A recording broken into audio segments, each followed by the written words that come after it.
Hey everyone, Tina Hogan Grant here with my Cuppa and a Natter. I like to do these twice a week, twice a month on a Monday. I invite authors into my home. We talk about books, writing, and life as an author. And this evening, I have the wonderful Cindy Goyette joining me. How are you, my dear? I am good. How are you? I am doing good, and you are joining us from Washington State, Yes. and I'm in California, so you're just north of me, and we are in the same time zone, which I like. I have interviewed people in Australia, and they're like a day ahead of me. Oh, wow. And Yeah. it's like, is there any bad news tomorrow? You know, I wish we could prepare for it like that. I know, right? But welcome, welcome. I'm excited to have you and to talk about your books. Before we get started, can you just give me a little background? Not just me, the readers too. A little background on yourself. Anything you want to share with the rest of the world? Yeah. I have a background in law enforcement. I've been a Phoenix police officer, a immigration officer before it was ICE. So don't hate me. Um, Oh, bye. I'm sorry, but we're not going there. Go ahead. okay, we're not going there.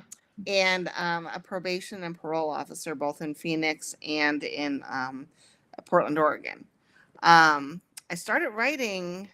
God, I was like 12. I started doing short stories, sharing them with my friend. And then I wrote a couple of women's fiction books just because that's what I was reading at the time. They're all in the closet where they'll stay. They're not worthy of public But they're consumption. not going to see the light of day. They are not, Ah, when I pass, my daughter can figure out, what kind of bonfire she wants to make with them because they're pretty bad. But then I started writing when I was in my early 30s. I started writing a book about a probation officer because I was a probation officer, and I thought I was really into Janet Ivanovich, um, her series with I the like her. Yeah. Stephanie Plum, and I thought, we kind of had the same sense of humor, so I thought, I could do this, and so I started writing my first book, which is a probation case files mystery, and Casey Carson is a probation officer in Phoenix. So it was a little bit biographical, although she's braver and better looking than me. um, and that took me because I was working as a probation officer, and I usually had extra jobs. Like at one point, I was working 3 jobs. Um, Became a single mom, raising my daughter. Just didn't have the time or energy to put into it, so it sat in a drawer for a long time. But I'd take it out every now and then and work on it. And then in about 2015, I started getting more serious. And I had to totally redo it because my main character had a pager, it was so old. um, because, I wrote it when my daughter was 5. She's 35 now and has a child. So, a lot has changed. Oh, yeah. Um, and then I went to a writer's conference in Florida, and I met an agent and pitched it to her, and she signed me. So then we went out to try to sell it, and that took forever and didn't happen. I parted ways with her. But before I parted ways with her, she really liked cozy mysteries, and she said, "Why don't you write a cozy mystery?" And I said, "What's a cozy mystery?" I didn't have any idea. So she told me, and she's like, you could have them be into knitting or baking or, all these things. And not that there's anything against those things, but I don't know anything about them. I don't Right. knit, bake. I don't, I'm not creative except for writing. Like I'm not into crafts or anything like that. But then she said dogs. And I'm like, I can do dogs. I can write about dogs all day long. So the Wiggle Butt Manor Mysteries, where's it? Oh, here. Were born. So then I had the cozy. I still didn't have a publisher. I parted ways with that agent because I wrote a suspense that she wasn't interested in, and I really wanted to get that out someday, which I have a new agent, and hopefully that'll happen. But then I sent Obey All Laws to Level Best Books, and just happened to hit on a editor who did her practicum at a probation office. So she was Oh, there you interested in the go. subject matter because I had gotten all these rejections that said, we love your voice, we love the story, but we don't know what to do with a probation officer. Like, it's like, what is that? Mhm. And so this editor, she knew. And so she offered me a 3-book contract for the Probation series. And then I said, hey, I also have this cozy mystery that I wrote. And I sent it to her, and they're like, yeah, we'll take that too. So Wow. now I have both series out. I'm on book 1, 2, and 3 on the Probation series are out. Book 1 and 2 on the cozy. I'm working on book 3 on the cozy. Book 4 on the Probation series is with my editor right now. I'm waiting for my edits back. So No, you've been busy. So you go between both series. You'll write one, yeah, take a break from that one, and then write from the other series. So you're kind of right, going back and forth between the two. I yeah. tried doing that, writing 2 books at once, or going back. I can't do it. Well, Don't you no, find? I don't write them at the same time. I couldn't. Yeah, Yeah, but I mean, so like you'll write, like you wrote book 2 of the Wiggle Butt Manor series, but then you jump over to the Probation series yeah. and write a book. So after taking 25 years to write one book, I have to write 2 in a year. My God, you're a So, busy but lady. I retired. I retired from my job, so I do have more time. Not as much as I'd like, but I have more time. So And when you wrote your first book, you're a single mom with a 5-year-old. yeah, How did you find time to write with a 5-year-old and 2 or 3 jobs? Correct? yeah. So it was hard, but my ex-husband would take her on the weekend for part of the weekend, so I would just write during that time. You jam it in.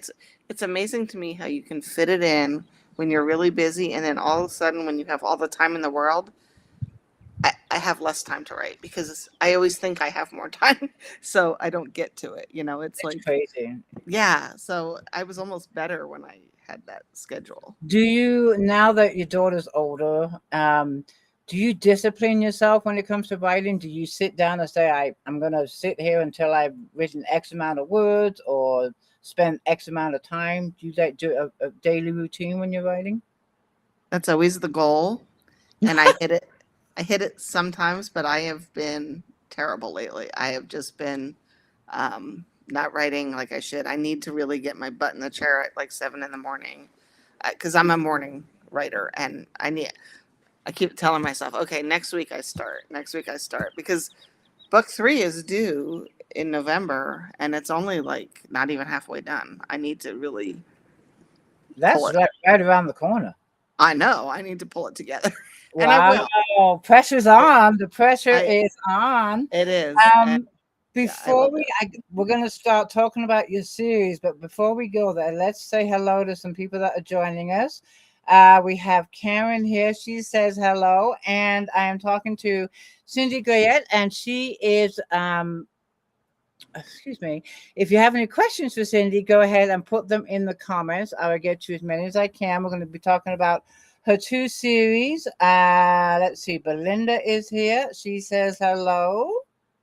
And Carol is here. She also says hello.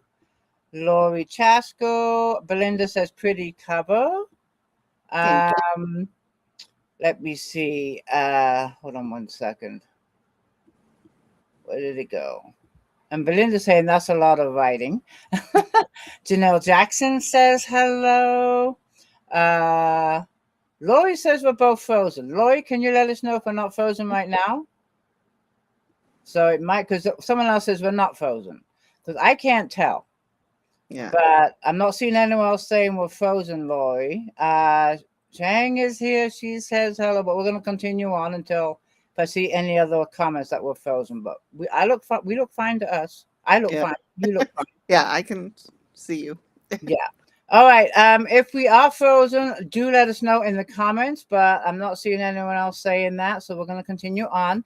Cindy, let's talk about, first of all, the Wiggle Butt Manor series. Book 1 was Diamond in the Rough, correct? Mm-hmm. And I love the series name, by the way. The Wiggle Butt. Yeah. I love that. I just absolutely love that. I have read this book and I absolutely loved it.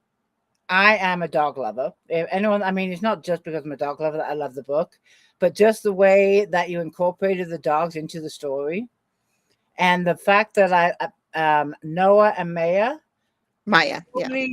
totally different personalities as Yeah. far as dogs go.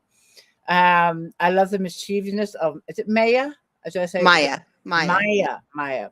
But I loved it. I enjoyed it. Can you just give us a little background on what inspired you to write this book? It is a cozy mystery. The other question I have is the small little town of Orca. Is that real or is it fictitious? No, It's it's not real. fictitious. It's fictitious, yeah. It sounds But perfect. it's based on the San Juan Islands. So if you've never Okay. been to the San Juan Islands, they are in the northern tip of Washington State. Orca whales come by. It's just a magical place. So I didn't want to put it there because I didn't want to have to get everything right, So I just made up my own place, but it's really based on that. That's like So most of my series, the same way. It's based on certain towns. Yeah. right. And Hmm. that's fun because my other series I have to get everything right, and this one, I don't.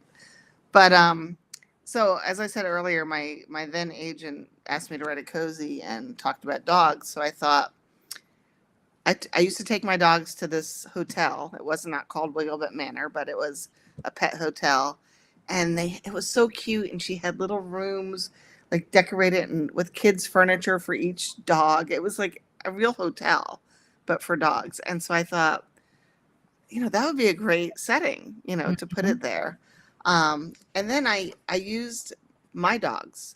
So Noah was my heart dog, I call him. He was with me through when I moved from Phoenix to Portland, Oregon. Didn't know a soul. It was me and Noah against the world.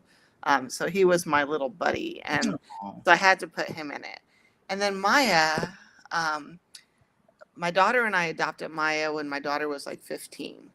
Um, Maya was the worst dog I've ever had, but I loved her so. She was so sweet, but she was in trouble all the time. And so I thought she needs a series, like this dog needs a series.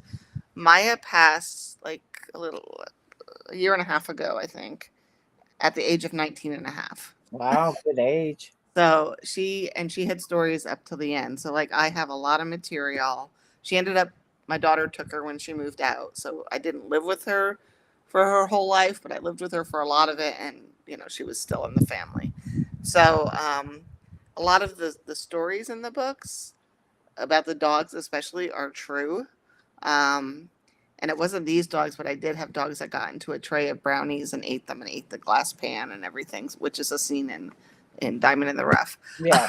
um, so a Hmm. lot of it is based on reality. And the new book that just came out, Dashing Through the Show, Maya actually ate memory foam, and then Oh, wow. when it came out later, it moved. And somebody was babysitting her, and they called my daughter and like, oh my God, it's moving. What came out of her is moving. Is she possessed? It's like, no, she ate memory foam. So I put that in the Oh book. my God.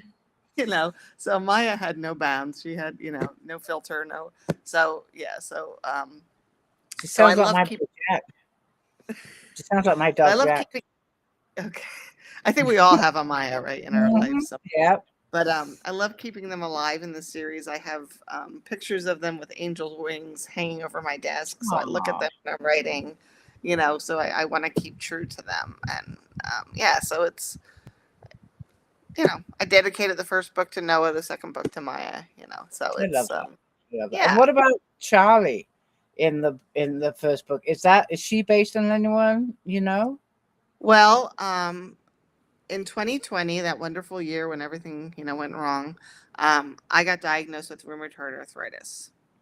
And I was working as a probation officer at the time, and I thought, if this would have happened earlier in my career, I couldn't have done it, because you lose your fine motor skills. Like I could get somebody in handcuffs, but I couldn't get them out of them, because getting that Oh, key in the wow. lock. I had a hard time putting earrings on or spraying cooking spray, that kind of stuff.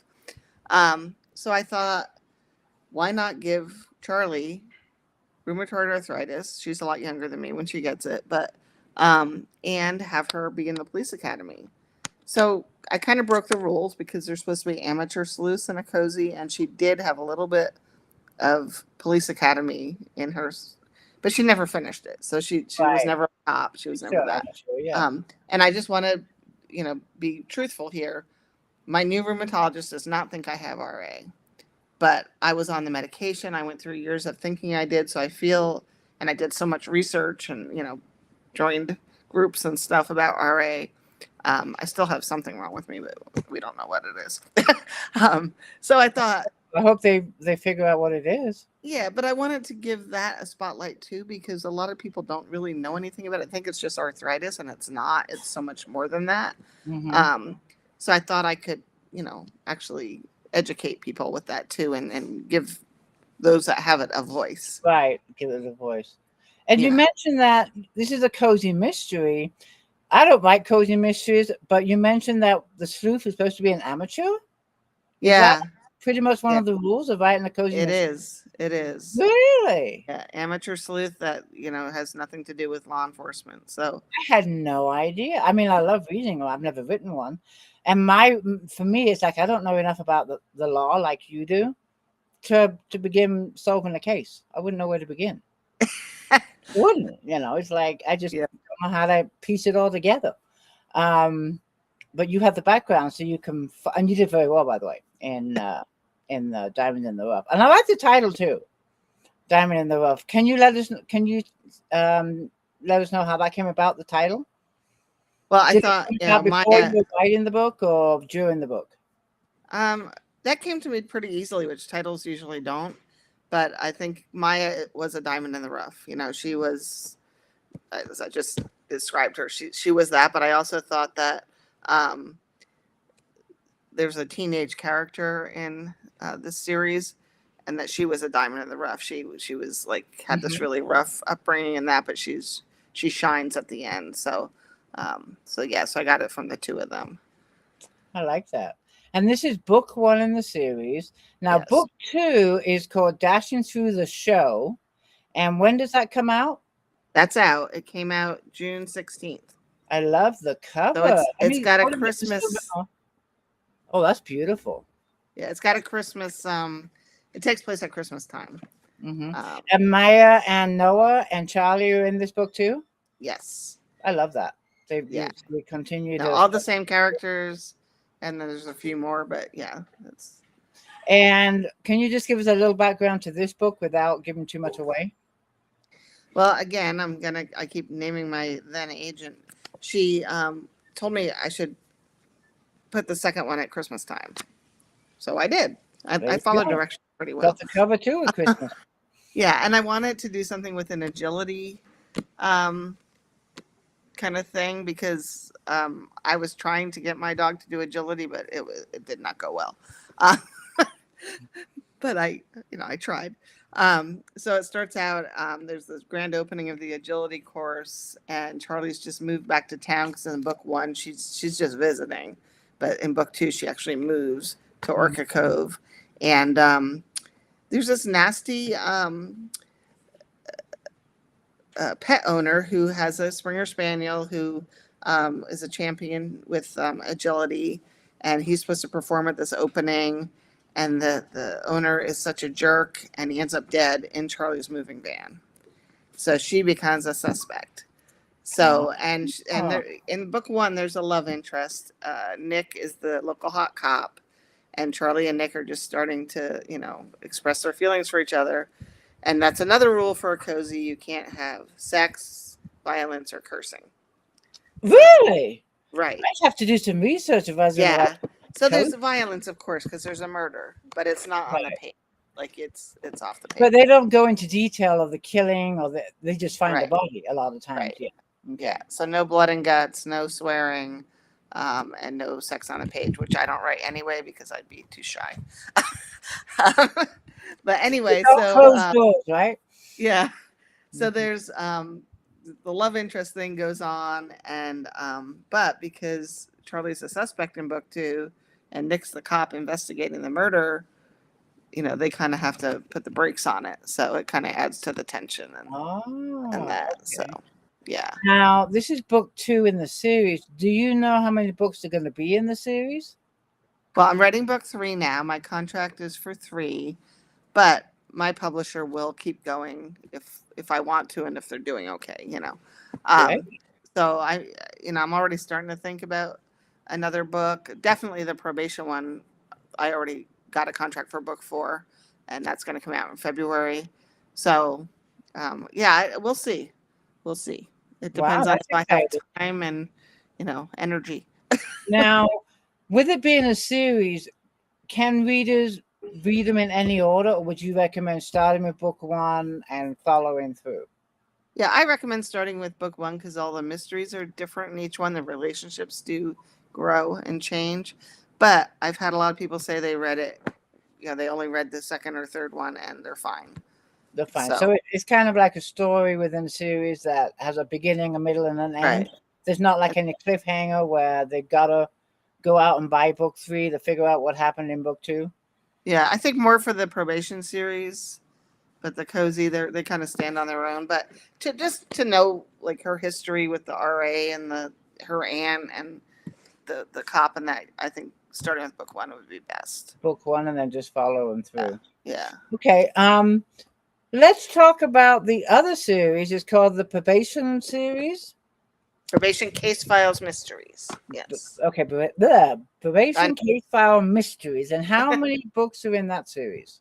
So right now there's 3, and the 4th one comes out in February. Can you give us a little rundown on the series and the order of the books if you have them in front of you? Maybe hold them up. I have 2 of the 3 in front of me. Okay. So this is the first one. It's Obey All Laws. Casey is a probation officer in Phoenix. The first condition of probation is to obey all laws. So when somebody gets put on probation, they get arrested, they go to court, they get probation instead of prison, and they get assigned a PO, which is Casey. And so she has to hold them to them. So that's the first thing. Most of them don't follow this obey all laws because I was a probation officer for a long time. So this one, her cousin is also a probation officer. Cousin goes missing after a home visit. So we have to go visit people in their houses. And she goes out to a house and she disappears. And so Casey is trying to find her cousin throughout the whole book. And there's gangs and there's judges and attorneys and all the stuff that comes with being a probation officer. Her family, she has an ex-husband who's a Phoenix police detective. And then she has this really hot neighbor who's kind of sketchy, but she's really attracted to him. So there's kind of like a love triangle. This is not a cozy, so it does have swearing and a little bit of violence and, gory stuff, but not a lot, but it has a little bit. Sex is still off the page because, Okay. And what genre would you classify that as if it's not a cozy? It's just a mystery. But the third one, Diversion, is almost like a thriller. So I'm kind of straddling. I don't really know where. You're on the fence of probably a thriller, murder but at least a mystery. So. And what inspired this series? Well, my career as a probation officer. When you're a probation officer, you just are exposed to so much and you're like, oh my God, this should be a book. Oh my God, like this is so funny. And just dealing with people and it's human behavior. It's you can't understand why it happens sometimes. And so there's a lot of snippets in these books that come from my involvement as a PO. Like I put a lot of little stories in there. Sometimes I'm not sure they even fit, but I just wanted to get out. So something that I didn't set out to do, but that has happened just from the feedback I've gotten is a lot of people don't know what a PO really does. And it's a hard job. And, I wanted them to be recognized. So the 4th one, I actually dedicate to the probation profession because, I got so much feedback. Even my uncle, who has listened to me talk about my life forever, when he read my book, he's like, I didn't realize that's what you did. It's like people just don't. You've probably seen a lot because you've been a probation officer, an immigration officer, and an officer of the law. Yeah. You see it a lot more than we, the average person, have seen. Well, yeah. So you have oodles of books or stories that you could tell. Oh, yeah. And you have material probably for the next 10, 15, 20 books. Yeah, especially this series. Yeah, I could go on and on and she gets different caseloads, so she's dealing with different populations. You know, there's like domestic violence, there's sex offenders, there's mental health cases, there's all these different things, and so you're dealing with those populations. Wow. So I try to touch on all of that, and just interacting with all the other law enforcement agencies, the courts, all that. You know, it's a lot. So Cozy Mystery author just needs to pick your brain, and they'll have a whole story. So you wrote a cozy mystery, and you've written this one, like we say, is a mystery thriller. Is there a genre between the two that you prefer writing? Do you have a favorite? I'll show you my dog. There. Oh, That's Ranger. Oh, what a sweetheart! What's his Ranger? Ranger. You Now can't, is he? no. Is it he? He is a English. He's English. Cocker Spaniel. Now is he in the books too? He is not, because he came I'm to sure us after I wrote these books. But the probation books have a Cocker Spaniel mixed dog, and his name is Felony. Oh, Felony. Okay. So I do put dogs in everything. Yeah. Great. I love it. Do you have a favorite when you're writing cozy mystery or the thriller ones, the probation officer? Do you have a preference, or do you enjoy both? I enjoy both. I didn't think I'd like the cozy so much, but I've really become attached to I Charlie. love reading them. I just don't know if I can write one. I'd have to sit with you for now and figure out how to solve a crime so I could write the book. I really would. I want to pause for a minute because I do see some questions. If I don't jump on them, they're going to disappear. Let me see if I can go back to the ones that just disappeared. Hold on 1 second. Here we go. No. Where'd it go? See, if I don't jump on the questions. Oh, here we go. I think I found it. Hold on. Give me 1 minute. Okay, here's one from Lori. I'm just gonna scroll down because I hate missing questions from readers. This one's from Lori. Why isn't she showing? Oh, there we go. What are you working on now? So right now I'm working on the third cozy, which I don't have a title for yet. But it deals with dog theft, where people are stealing dogs. Oh, wow. I'm not even sure if there's going to be a murderer. I think there is, because I don't plan my books. They just kind of happen. So I don't really know, but I'm working on that. And then I'm trying to work on I want to get that done and then work on a suspense that is a standalone that has nothing to do with these series. Oh, that'd be interesting. Yeah. So, but right now I got to churn this cozy out. It's got to come out. It's got to finish. Now, the cozy mysteries, do they have to have a murder? No. Oh, they don't. There No. can be any kind of mystery. It doesn't have to be a murder. Yeah, as long as there's a crime to solve. It's mostly they are murders, but it doesn't have to be. I'm learning everything there should be a mystery writer. Okay, I didn't know that one either. We have a question from Shang. She says, "Do you have any input in your book covers?" The covers are beautiful, by the way. Yes, my son-in-law does my covers, and so I can tell him exactly what I want, and if he's not hitting the mark, I can say. But he is brilliant, and I just give him. You know, he reads my books, but he doesn't read them before he does the covers. He reads them out. Interesting. So he's nailed it. I love them, and he's just so good. I had the first book, this one, I had a cover designer that I actually paid for. That's the other thing. I don't have to pay my son-in-law. I just babysit for his daughter. There you go. But, this one was somebody I paid for. But then the second cover wasn't working. So my son-in-law just said, you know what, let me give it a shot. And he came out with I don't have that book here, but a really great cover. And so, so he's stuck with me now. He's got to do it for all of them. That's awesome. Does he do covers for anybody else or just graphic? He doesn't. And my publisher will do my covers, but you know, he does such a good job that and you have all the say in how the cover is going to be. Right. Which is great. What does your son do for a living? Is he a graphic designer or? No, he sells beer. Okay. Well, he does a very good job. He does. That's excellent. Wow, he's self-taught too. Yeah, I don't even know how he does it. I don't want to know. That's really cool. Okay, we have another question here from Shang. She says, "What inspired you to write cozy mysteries?" Well, it was my agent. I mean, she asked me to do it because that's what she liked to read. And I had never read one. And honestly, it's not a genre I know that well. So, but it was.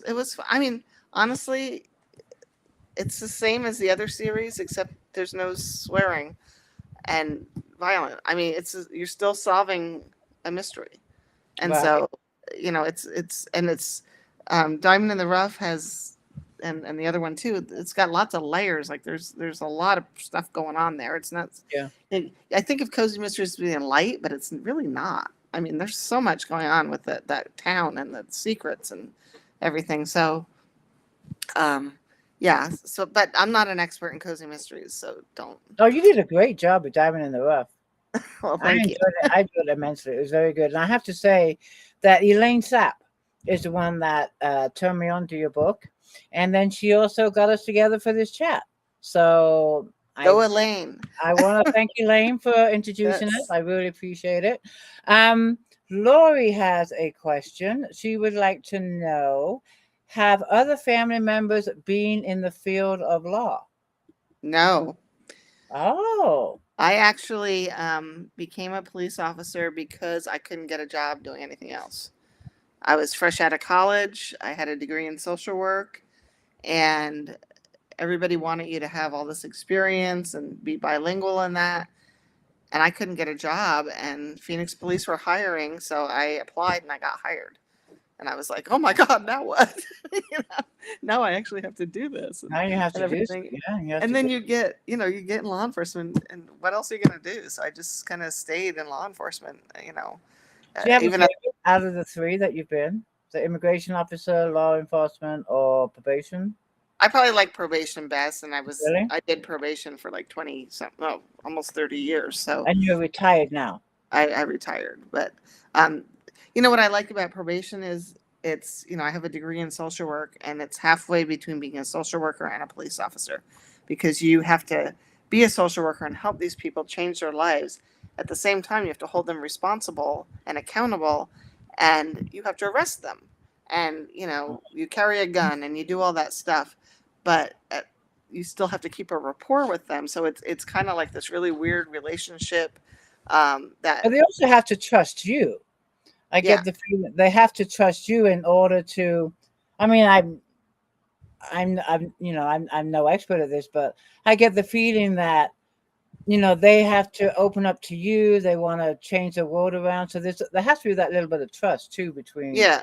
especially Yeah, to and you. sometimes you work with them for years and you get to know their families and everything. So, yeah, it's a fun job, and you never know what's going to happen. Every day is different, and you have your clients who are running amok, and you have to like reel them in constantly, and then you have your others who do well, and you almost don't deal with them. Right. So, And there's a um, question but here. yeah. And here's my other dog. Where is he? Come here, Jax. Oh, there's Jax. Here we That's go. Jax. Oh, what's his name? Jax. He's an American Cocker Spaniel. Jax. Yes. Oh, mine's J- Jack without the S. Yeah, mine's Jax. Oh, okay. Mine's Jack. Jack. He's a Brittany, but a Oh, cutie. okay. He's a So Jack. Spaniel. Yeah, he's a handful. He's 2 years old, nonstop. Oh, yeah. He's a good boy. Speaking about being a probation officer, Carol has a question. She says, "Did you ever feel like you're in danger as a probation officer?" Oh, sure. Several times. You go out to arrest people. That's always, like you never know what you're going to walk into. You never know, even every day. Like I went one time to see one of my guys who I thought was doing well, and I walked in and he was sitting on the floor smoking a joint with like 50 guns all around him. I didn't expect that. And he was so high that he looked up at me and goes, "Hey, homie, come on in." So, but that's just an example of you don't know what you're going to walk into, and yeah. And I So, guess this answers Cheyenne's question right below. She just asked, "Did you have any unusual or interesting experiences being a probation officer?" yeah, like tons of them. And I should have written them down because honestly, I don't remember a lot of them.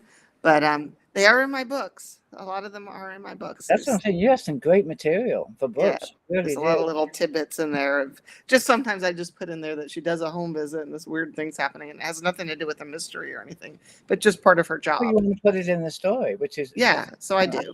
I do. Speaking of stories, I'm going to pause. I hand it over to you because you were going to read to us. Oh, So are you ready to do that? yes. Okay, I'm going to let you take over and let us know what you're reading from. Okay, I'm reading from Dashing Through the Show, which is the newest cozy that just came out. It's a Christmas theme, but it's Christmas in July, so we'll go with that. I like that. And I'm just going to read you like a page and a half. And this is chapter 8, so the story's already going. Okay. She just found the dead body in her moving van, and fun. she has gone to return her moving van to like U-Haul, so she's in the parking lot. I didn't see him run to my side, but the next thing I knew, a teenager stood next to me. What's the matter, lady? I couldn't form words. You screamed. I pointed to the cargo area. He squinted at me, then spoke slowly, as if maybe I spoke another language. What is the matter? He said.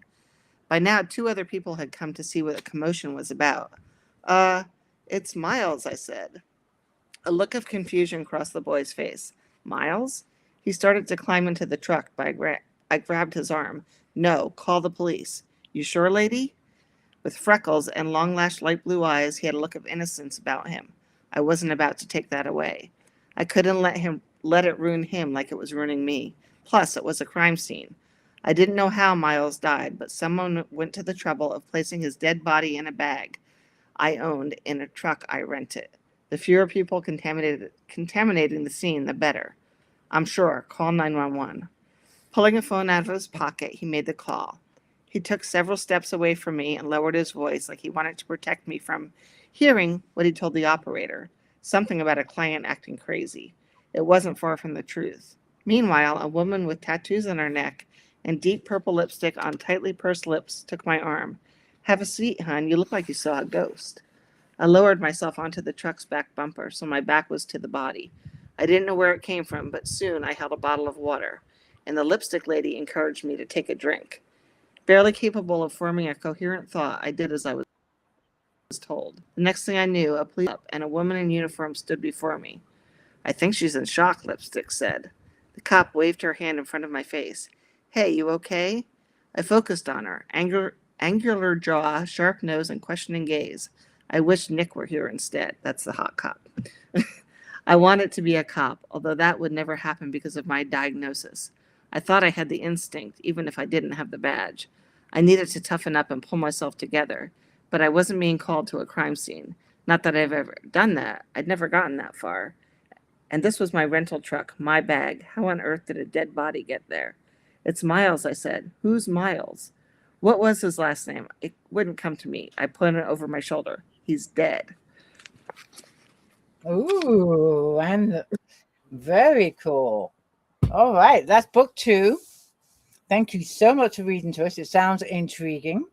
It does. Back to the probation part. Lori has a question real quick. Did you have any firearm training prior to getting the PO job? Yes, as when I went through the police academy, I was 24 when I got hired by the Phoenix police, and I had to go through all that training and get a gun, and that was my first time ever touching a gun. I'd never touched one before. And then as an immigration officer, I also carried, and then for a lot of my probation career, I did not carry. When I first got hired, probation officers didn't carry guns, but as I got further into my career, they did start carrying. And when I did not carry a gun in Phoenix as a probation officer, but when I came to Portland and all the other POs were armed pretty much, there was like a few that weren't, but most of them were, I thought I better be because people in the community, your clients, they expect you to be armed. And I didn't want to let them down. So I did carry up in Portland, Oregon as well. So 3 jobs. I was armed. That you carried. Okay, excellent. I want to talk a little bit about your writing habits when you're writing a book. Number one, we call ourselves either a panster or a plotter. And I'm guessing because you write mysteries, you have to solve a mystery. Do you plot your books, or are you able to do it as a panster? You do it as a Pants. I have no panster. idea. Really? Yeah. I have Oh, I not. I love know that. nothing when I sit down. Nothing. I love that. So you have no idea who the villain is. Oh, Yeah, that is excellent. it surprises me most of the time. I'm like, halfway through, I start thinking, okay, it's this guy or this girl. Like, I don't discriminate. And then I get a little further. I'm like, no, it's this one. Like, and it changes. And so I think for me, it's not knowing that keeps me writing because it keeps Oh, me yeah, you want to figure out who's doing it or who did it. right. It keeps me entertained as well. So I wish I could plot. I try. I've tried so many times, and I get like partway through, and then I just forget to look at it, and it changes, and so I don't even do it. Yeah, It's I don't plot either. I tried once and it was a disaster. I'm a yeah, pantser, but I just never thought of writing a mystery or a murder mystery, a thriller, that you'll be a pantser when you have to show the crime and solving the crime and who the villain is. But I well, I have guess to it's go back at the end and put in all the clues mm-hmm. that I didn't know existed. But it just happens organically. I think somewhere in my head I know, but I'm not telling myself. Like it's in there somewhere. It's You got to wanna be. you wanna. I mean, I love it because you are putting yourself in the reader, not knowing how the story is going to unfold and who did the crime. Yeah. So I just like it. I really do. Do your characters talk to you? And there was a question someone asked that. I won't be able to find it now, but someone did ask that earlier. If you can, I think it might have been Laurie Chasco, but um, do your characters talk to you? I don't know. I mean, I think about them constantly. If that's talking to me, I don't know. But I mean, I do. I know them well. I know who would do this and who wouldn't do this. And You I know, never have those moments where it's like, oh, I write a scene. It's like, oh, my character wouldn't do that. Like, I just, because I know them so well. And especially like the Probation series, 'cause I've been writing that for so long. It's like, hmm I'm 700 years old. So it's, it's been a while. Yeah. And did you say how many books you think are going to be in the probation series? Did you say how Well, many? there's three out now, another one coming, and I'm already thinking about the fifth one. So Oh, yeah, you're busy. You're busy. When yeah. you're not writing, what do you like to do as far as just getting away from electronics, getting away from writing, thinking about your book? What is it you like to do? I like to hike, although I haven't been doing it that much lately. I have a 10-month-old grandbaby, and I watch her twice a week. And my mother lives with us too, so I help her out with stuff. So I don't have a lot of time, honestly, outside of that. But I try to work out, go for walks, things like that. But I actually do write every day. I do. I don't get weekends off. I don't get anything off. And even if I'm not, so disciplined, I still get something done every day. And of course, I love to read. I've really not been reading as much lately, and I hate that. I definitely want to read the book with the hiking boots on the cover. I love that Oh, cover. mine? Yes, Boyfriend Secret. Oh, that yes. comes out on Wednesday. It comes Woohoo! out. It's almost out. Yay! That's Um, book 3 of a series. yeah, So I know. So I'm starting with one. I'm going to start with one. thank you so much. Um, but congratulations, because Thank you. that's always exciting when it's book release time. So It, yeah, it, so I don't do as many fun things as I used to, but yeah, I meet friends from like tomorrow. I'm meeting a friend for lunch. Yeah, I feel like I have stuff going on every day now that I'm retired, but the writing definitely has to fit in somewhere. right. You have to make room for the writing. You really do. I agree with. And Belinda had asked that question. I just forgot to put it up. Sorry, Belinda, but there it is. I just like putting some of these comments up too. Laurie has a question for you. She would like to know, where would you like to travel to write a book? Oh, that's hard. I tend to stick to the U.S. just because I'm comfortable here. I've been to Europe, and I'm like, I would have to really spend a lot of time here to pull off a book. Like just going for a vacation, I don't think would work. I did live in Quebec for a while, and I think Quebec City would be a really cool place uh, to put a book. But then you got the French and all that, and my French is terrible. Mhm. So, I don't know. But I haven't really thought of it. My books almost all take place either in the Pacific Northwest or Phoenix. And I do have an idea for one to take place in New Jersey, but I grew up in New Jersey. So as far as travel goes, I really feel like I'd have to travel a lot and stay there for a while. To get to know the place. Make it realistic or make it up like I did with Orca Cove. Yeah, that's what I did with one of my series. But one of the books in the Secret series took place in Hope, Alaska. I Oh, never even heard of Hope, Alaska. I did all my research online, and oh, I absolutely love this little town. And now I want to go there. I really yeah, got to know this town. So we do have, tools that we right. can do a lot of research. When my dad was a writer in the 70s, if he wanted to go research, he would go travel. Mhm. So we are a little spoiled by the internet, but I hear what you're saying. You much rather be there in person, get the feel of it, the Right. environment, the culture, the people, all of that stuff. But you can't get online. You can't. Yeah, You know. we're lucky You, to have that now. Yeah. yeah. And you were talking about that you also like to read when you're not writing. Me too. And like you, I don't have enough time. I'd be lucky if I read a book a month. It's really Yeah, sad I know. because I probably less than that. Yeah. before I started writing, I'd have morning coffee and a book in the afternoon, at evening, I'd read. But now when I sit down to read, it's like, do I want to write? Do I want to read? And always writing wins. It always does. But when you are reading, Belinda would like to know who is some of your favorite authors? Well, I love Jodi Picoult. I love Alice Hoffman. So they don't write mysteries. They're just straight fiction, and they were my favorites from a long time ago. I liked Jana Ivanovich. I haven't read her for years, but she's what got me started with. I have a lot of snarky humor in my books, especially the Probation series, Mm-hmm. and I think I got that from her. Um, but as Tina was saying, I spend a lot of time also reading for my critique partners. So, you're reading your friends, your fellow authors' books before they come out to either give a blurb or to critique it before it even goes to their publisher, to give them suggestions.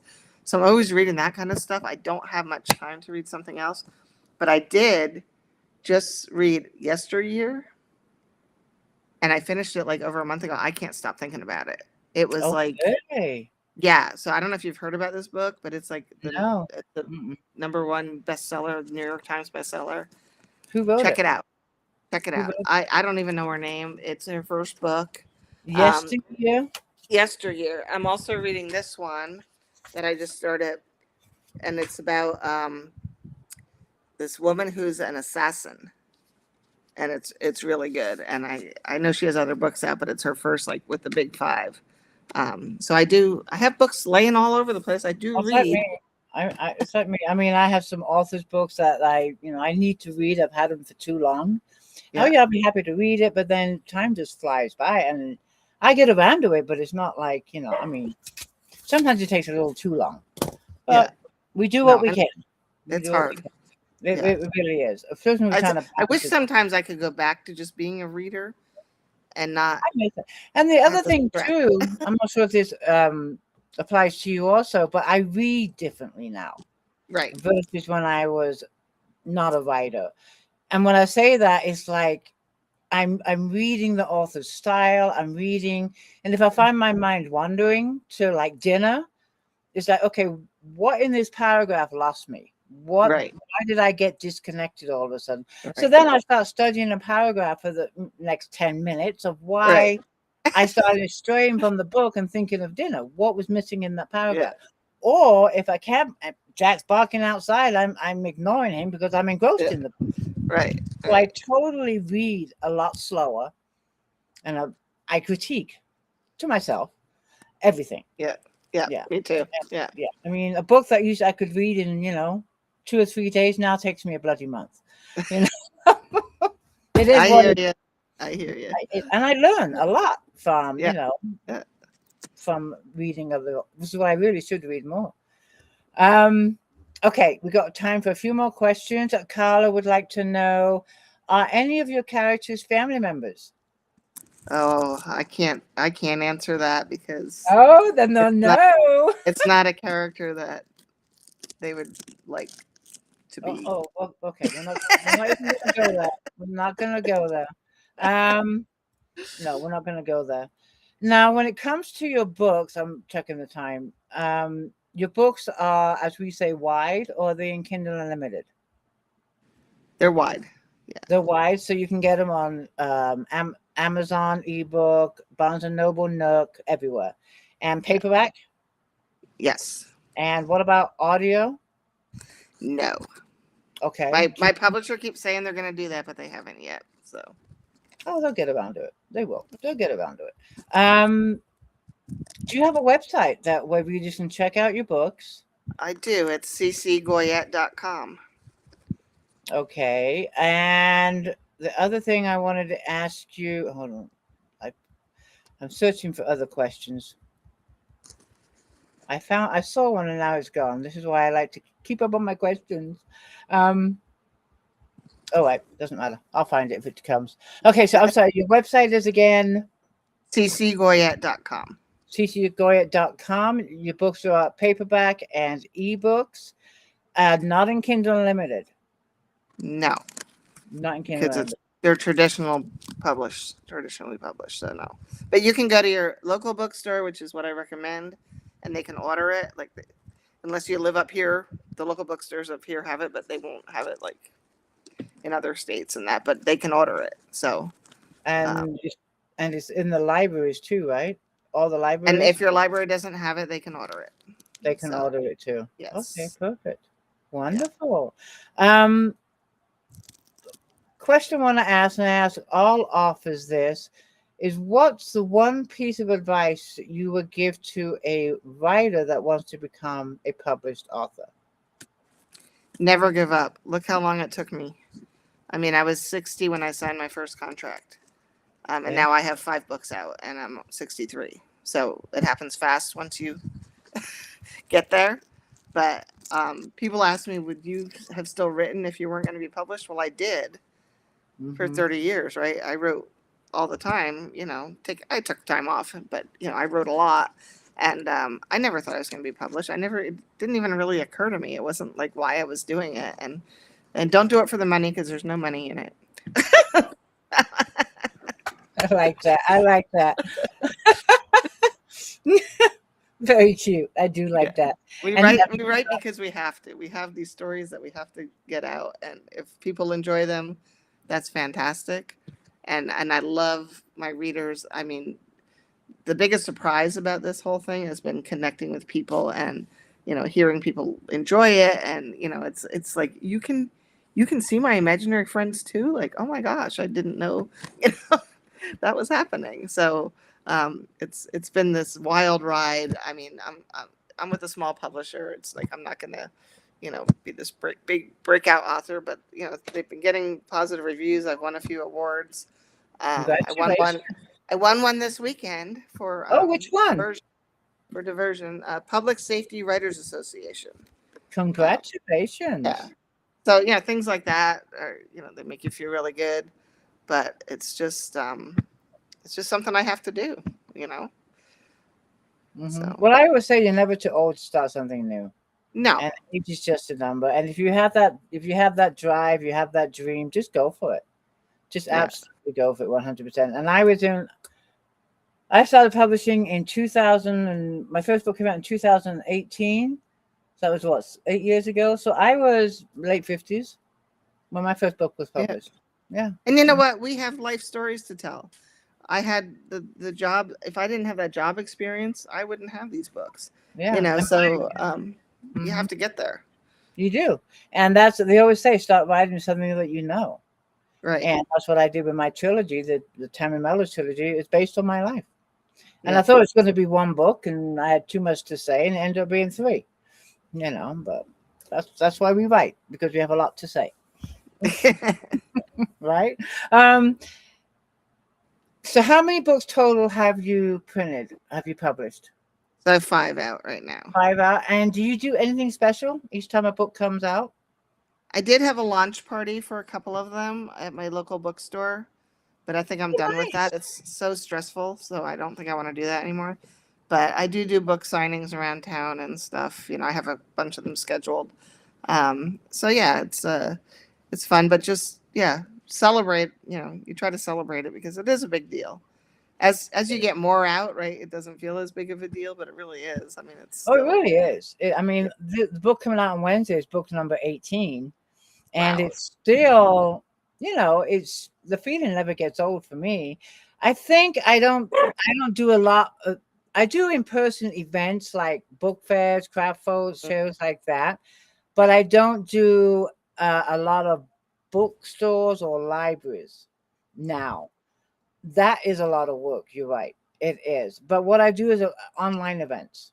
I like doing the online events. I go into groups and stuff like that. Like I'm having a party on Wednesday. Remind the readers, we're having our group party on Wednesday, and there'll be 50 plus authors there celebrating. And also my group's turning 7 years old. So it'll be a double celebration. But I enjoy the online book community. Yeah. So I do a lot of celebration online. I do. So. Yeah, I have to figure all that out yet. I'm just trying to learn. Oh, I don't think the learning ever stops. And then when you finally figure something out, they change it on you. It's like, they do. I mean, technology just keeps changing, and I have a hard time keeping up with it. But before we close, this has been a wonderful chat. You are generously doing a giveaway. Can you just let the readers know what that is? The Diamond in the Rough, the first cozy. Yay! And I enjoyed it immensely. I highly recommend it, and I'm looking forward to reading book 2. So I will go ahead and pick a winner for you. We discussed that before we went live, and I will email you the winner. So Cindy's going to give a signed paperback of Diamond in the Rough. Diamond in the Rough. You will love it. I love the book. And also, I am doing my $5 Amazon gift card. I used to say, share this and tag me if you share the video, but now Facebook doesn't let you see the shares. Don't know why.